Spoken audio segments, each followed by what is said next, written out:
সুপ্রভাত বন্ধুরা, এখন আপনাদেরকে আমি গুড মর্নিং বলছি মুরাডি স্টেশন থেকে। মুরাডি হলো এই যে বড়ন্তি, যে জায়গাটাতে আমি ছিলাম রিসর্টে, তার খুব কাছের একটা স্টেশন। এখন আমার উদ্দেশ্য হলো প্রথমে আসানসোল যাওয়া, তারপর আসানসোল থেকে যাব মাইথন। তো এখন আমি অ্যাভেল করতে চলেছি একটু মেমু লোকাল। আপনাদের দেখাবো কীভাবে আমি মেমু লোকালে করে খুব কম খরচায় একদম মাত্র 20 টাকা ভাড়া এই মুরাডি থেকে আসানসোল। দূরত্ব হয় 45 কিলোমিটারের মতো, 45 থেকে 50 কিলোমিটার। তো এইটাতে করে আমি কীভাবে আসানসোল যাচ্ছি সেটা দেখাবো। তারপর যদি আমি মাইথন অবধি পৌঁছাতে পারি তাহলে মাইথনটাকেও দেখাবো, সেখানে কী কী দেখার আছে। আর বোটিং ফোটিংও করে লেগে শুনেছি, সেগুলো সব দেখাবো। তো চলুন তাহলে বন্ধুরা, প্রথমে ট্রেনের জার্নিটা আপনারা উপভোগ করুন। বন্ধুরা, এই মেমু প্যাসেঞ্জারটি হলো খড়গপুর আসানসোল মেমু প্যাসেঞ্জার। এটা ভায়া আদ্রা আসে, তো আদ্রার পথে বাইফার্কেট হয়ে যায়, পুরুলিয়ার দিকে না গিয়ে এটা চলে আসে এই দিকে মুরাডির দিকে, মুরাডি হয়ে আসানসোল যায়। 10টা 20-তে এর টাইম, 10টা 20। এখন 10টা 20 ভাজতে আর 2-3 মিনিট বাকি, তার মানে হয়েই গেছে।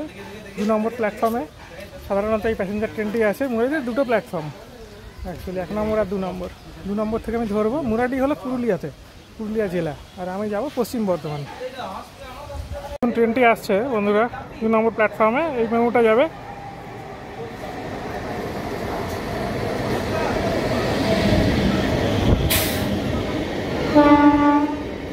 এইগুলো মেমু প্যাসেঞ্জারের ভেতরের দৃশ্য বন্ধুরা, দেখুন। এখানে 70টা সিটারের কামরা হয়, মানে 70 জন করে বসতে পারে মেমুর ভেতরে। মুরাডি স্টেশন ক্রস করে বেরিয়ে যাচ্ছে আস্তে আস্তে। দেখুন রাস্তার দুধারে সবুজের সমারোহ, প্রচুর ধান ক্ষেত আর আন্ডুলেটিং টোপোগ্রাফি। ঢেউ খেলানো জমি পুরুলিয়ার পড়ছে।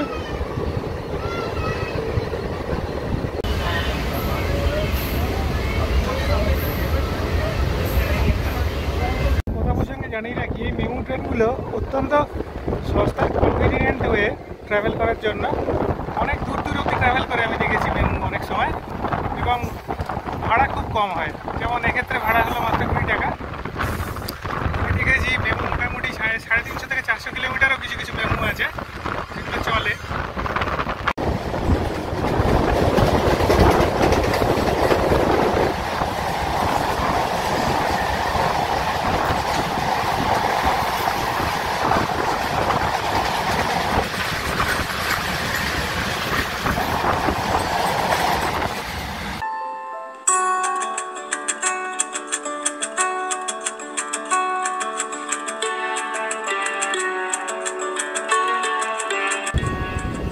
মধুগুন্ডা রেলওয়ে স্টেশন, এটা মধুগুন্ডা। এই স্টেশনটা একটু বড় স্টেশন এবং খুব সুন্দর সাজানো। এখানে মোটামুটি সব এক্সপ্রেস ট্রেন এই লাইনে যেগুলো চলে, আর মেমু ট্রেন যেগুলো আছে, মেমু প্যাসেঞ্জার যেগুলো, সবারই স্টপেজ থাকে। 2 মিনিট দাঁড়াবে এখানে।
এই দেখুন বার্নপুর স্টেশনের, এটা হচ্ছে প্ল্যাটফর্ম নাম্বার 1, ওটা প্ল্যাটফর্ম নাম্বার 2।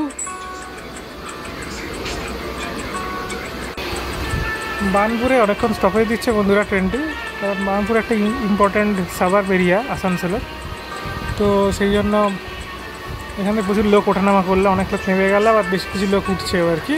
তো আজকে শনিবার হওয়ার জন্য কিছু অফিস কাছারি তো খোলা থাকে, তো সেই জন্য আর কি অনেক লোক স্টেশনে ঘোরাফেরা করছে। বন্ধুরা অবস্থা দেখুন, ট্রেনের মধ্যে ঘুমোচ্ছে কীভাবে। এখানে কিন্তু 3 জন বসতে পারে সেই সিটে আরাম করে, কিন্তু যেহেতু কোনো লোকজন নেই আরাম করে ঘুমিয়ে পড়েছে, পুরো লোয়ার বার্থের মতো কেস, মানে সিটগুলোকে আর কি লোয়ার বার্থের মতো ইউজ করছে। বন্ধুরা এই ট্রেনটি হলো শিলিঘাট টাউন তাম্বারাম এক্সপ্রেস। তাম্বারাম মানে হচ্ছে দক্ষিণ ভারতের তামিলনাড়ু থেকে এটি যায় হলো শিলিঘাট টাউন হলো আসামে। তো এটি অতিক্রম করে 4000 কিলোমিটারের মতো ডিস্টেন্স, বিশাল ডিস্টেন্সের ট্রেন। এটা বার্নপুরের ওপর দিয়ে, এটা যতদূর মনে হচ্ছে আমার আসাম থেকে আসছে এবং যাচ্ছে দক্ষিণ ভারতের দিকে। এরপরে এটা চলে যাবে আদ্রার দিকে, আদ্রা দিয়ে চলে যাবে এটা চক্রধরপুরের দিকে, চক্রধরপুর থেকে উড়িষ্যা ধরবে, উড়িষ্যার লাইন ধরে দক্ষিণ ভারতের দিকে ঢুকে যাবে।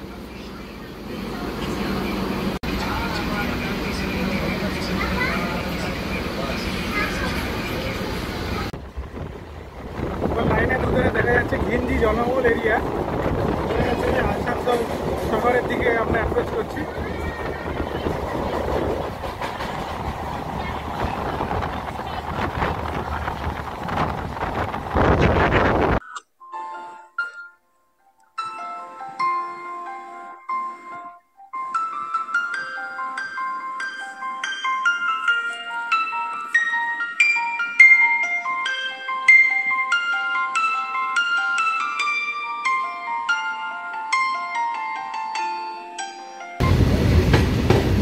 মালগাড়ির সাথে একটি প্যারালাল রান হচ্ছে।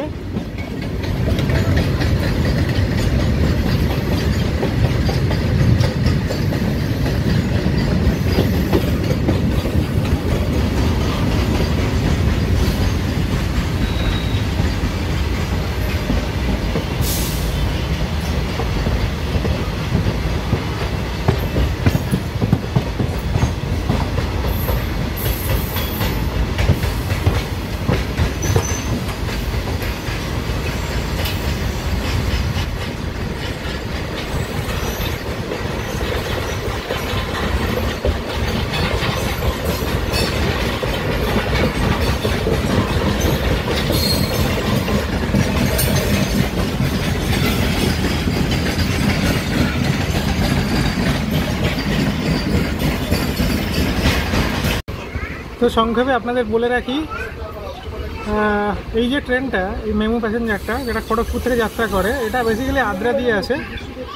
এর আগে খড়গপুরের পরে আর কি, মানে আদ্রার আগে খড়গপুরের পরে যে স্টেশনগুলো পড়ে সেগুলো হলো গড়বেতা, চন্দ্রকোনা, বিষ্ণুপুর, বাঁকুড়া, হ্যাঁ, ইন্দ্রাবিল হয়ে এটা আদ্রা ঢোকে।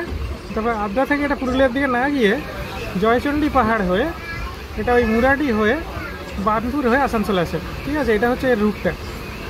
তো সেক্ষেত্রে আপনারা বলতে পারেন অনেকগুলো ট্যুরিস্ট স্পটকে কিন্তু কভার করে, হ্যাঁ। যেরকম ট্যুরিস্ট স্পটগুলো হলো ওই বিষ্ণুপুর, বাঁকুড়া, ওখান থেকে শুরু হচ্ছে বিষ্ণুপুর, বাঁকুড়া, তারপরে ইন্দ্রাবিল, যেটা পুরুলিয়ার বেশ ভালো একটা ট্যুরিস্ট স্পট। ইন্দ্রাবিলের পরে আমি যেখানে গেছিলাম ওইটা মুরাডি, ঠিক আছে। এইগুলো আদ্রা নিজে বা জয়চণ্ডী পাহাড়ও একটা বড় ট্যুরিস্ট স্পট। তো এই হলো এর গতিপথ। অতিক্রম করে মোটামুটি 150 কিলোমিটারের মতো, 150 থেকে 175 কিলোমিটারের মতো, ভালোই ডিস্টেন্স অ্যাকচুয়ালি। তো আমরা আসানসোলের আউটারে আছি এই মুহূর্তে, অলমোস্ট এসেই গেছি। দেখছেন এই লোকো সেট। এটা হলো Asansol station, Asansol junction, new প্যাসেঞ্জারটি দাঁড়িয়ে আছে। সংক্ষেপে দেখে নিলেন এই সংক্ষিপ্ত রেল ভ্রমণটি 40 কিলোমিটারের। ভালোই লাগলো, আশা করি আপনাদের। এরপরে আমার আর একটা নতুন ব্লগ নিয়ে আসছি, এই ব্লগটাকে আমি এখানেই শেষ করছি। সবাই যদি পছন্দ করেন তাহলে একটু লাইক, শেয়ার, সাবস্ক্রাইব করে দেবেন, আর একটু ছড়িয়ে দেবেন ভিডিওটাকে দয়া করে। সবাই এভাবেই আমাকে সাহায্য করবেন। অসংখ্য ধন্যবাদ।